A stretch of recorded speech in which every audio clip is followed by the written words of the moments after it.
Last month, Rust got its biggest building update since 2018. It gave us a bunch of new building blocks and items to play around with, so we didn't have to play with ourselves. And our favorite part about updates are exploits, right? Yeah. Spiral stairs have led to a lot of new bunker ideas, and honestly, there's like 3-4 different ways to make a bunker with these, and it's pretty cool. The only downside to these spiral stair bunkers is that they can all be soft-sided. Personally, I think the most viable use for these staircases are the new ways you can make an airlock. I'm gonna dub this the stair lock. The best part about these spiral stairs is that they don't even cost anything to upkeep. With these new airlock designs, you can turn your solo base into like a trap base bunker combination meat grinder. It's pretty sick. I don't know. Let me show you the easiest way I've seen. Clearly, as you can tell, the stairs are blocking the window. All you have to do to open up the window is place another set of spiral stairs above it, and then you can slide right out. Now you're probably thinking, wow, that's a pain in my ass. I don't want to hop through a window to get in my base. But hold on, let's pretend that Beach Hills kills you with the door open. If he tries to proceed any further through the window, the shotgun trap will just break the stairs and close the bunker. The difference here is that you don't have to open any doors to try and kill him. He's sealed off and you can see him. To kill a door camper in a normal situation, you have to open a door, and any failed attempt to kill them will result in them getting one door further into your base. We love that, right? Nope. Pairing this technique with a bunch of garage doors can make something small seem really big. I would confidently say that this Rust-based design is for solo players only. With this self-sealing airlock, it'll allow you to be a bit more competitive in a busy part of the map. If you want everything to be fully honeycombed, it'll cost about 11k frags, 10k stone, and 25 high qual to build this base. The upkeep once fully upgraded is about 1k frags and 1.6k stone. The walls to TC can withstand 12 to 20 rockets depending on what you upgrade. Going through doors, assuming raiders soft side the armored stairs, the raid cost is about 17 rockets.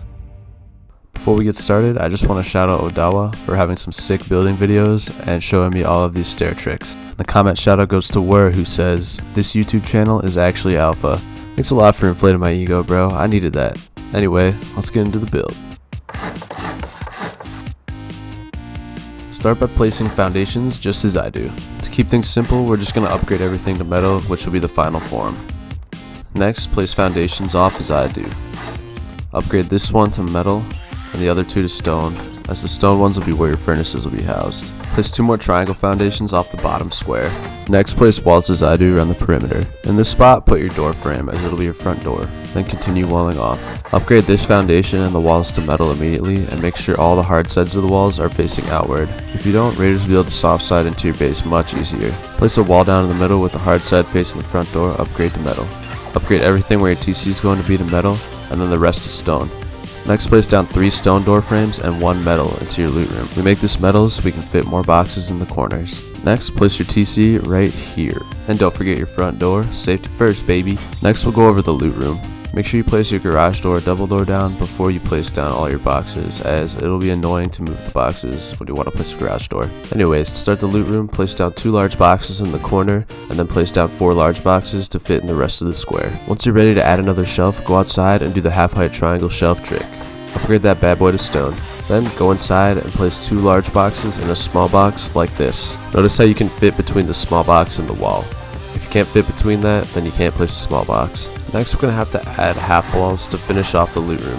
If you're doing this in a regular wipe, clearly you'd have to do this before you start your loot room, but for demonstration purposes, I like to keep the ceiling off. Upgrade everything in this little half-height room to sheet metal. I just want to add that this half-wall height portion of the base is definitely optional, but it does give you an extra 4 large boxes and an extra small box for storage, so just keep that in mind when you're building it. This is probably my favorite Rust solo base design yet.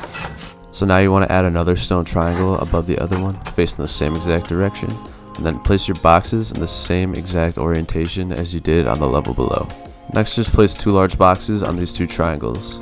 And I cannot stress this enough, make sure you have a roof on your base, okay? Next, we're going to talk about workbenches. The sheet metal triangle we placed off the main foundations is where we're going to house the workbenches. You place your level 1 here, you'll be placing your level 2 here later as well. Use the other 2 triangles going off the main foundations for your furnaces. So to seal these off, you'll place 2 half walls, then break the bottom ones and replace them with low walls. We call this usable honeycomb, as raiders can't pass through, they can only see through. They still have to blow up the sheet metal to get in, but you can still use the space. If you don't want to spend the extra resources on this, you surely don't have to, but I would recommend it so you can have more furnaces. To create our airlock, we'll place a window right here, and then we'll place our stairs in the square.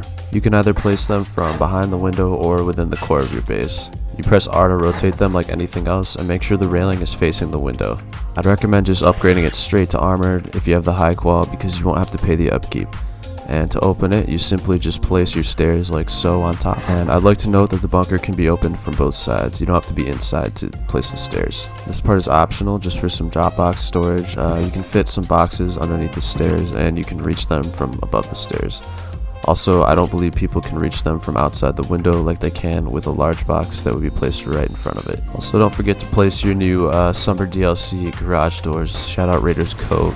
To be fully transparent, this is not a sponsorship, even though I wish it was. Another thing to consider is that people can see and destroy the stairs from on top of your base, so make sure you seal that off. Once it's time to upgrade to level 2, you can break your level 1 and place your level 2 in the same divot. Then wall it off like you did with the furnaces, and there's going to be enough room to place your level 3 right in front of it. You can get perfect placement if you stand back here and then place your level 3. Neato. Now the most important part, shotgun trap placement. You want them aimed towards the pillar that holds up the wooden stairs. Unfortunately, you can't just place them behind the stairs because it'll block buildings, so you can't reseal it without picking up the shotgun trap. One shotgun trap will do just fine, but I'd recommend having 2. Now, if you don't mind picking up your shotgun trap, by all means go for it, because it's a little more hidden and it might be more effective in protecting against door campers, but you won't catch me doing that. Anyway, if you want your base to be honeycombed, then just do it as I do it. You want to make sure you cover up the top of your loot room, the sides of your loot room, and right above the stair bunker. Also, obviously, you want to cover the back wall. If you really want this thing to be a tank, I'd recommend doubling up on the sheet metal, so just honeycomb with sheet metal. Because with stone honeycomb, it's only 12 rockets to TC, but if you make it with metal, then the lowest cost is 16 rockets, which is pretty intense for a solo base. And it would probably only cost you about 4,000 more metal, and the upkeep would probably go up to about 1,500 frags a day, but keep in mind it would be less stone, so I don't know, just some food for thought. Anyways, once you get your honeycomb on there, this bad boy is in its final form. I think the stairs being soft-sidable is sort of a flaw, but if you come in contact with anyone stupid enough to not soft-side them, well, you're going to be spending a lot of rockets on a solo base. But I think that's about it for this one, guys. Comment down below what you thought. Any comment that makes me laugh, I'm going to shout out in the next video, so definitely stay tuned for that shit. And as always, have a good day, and peace out.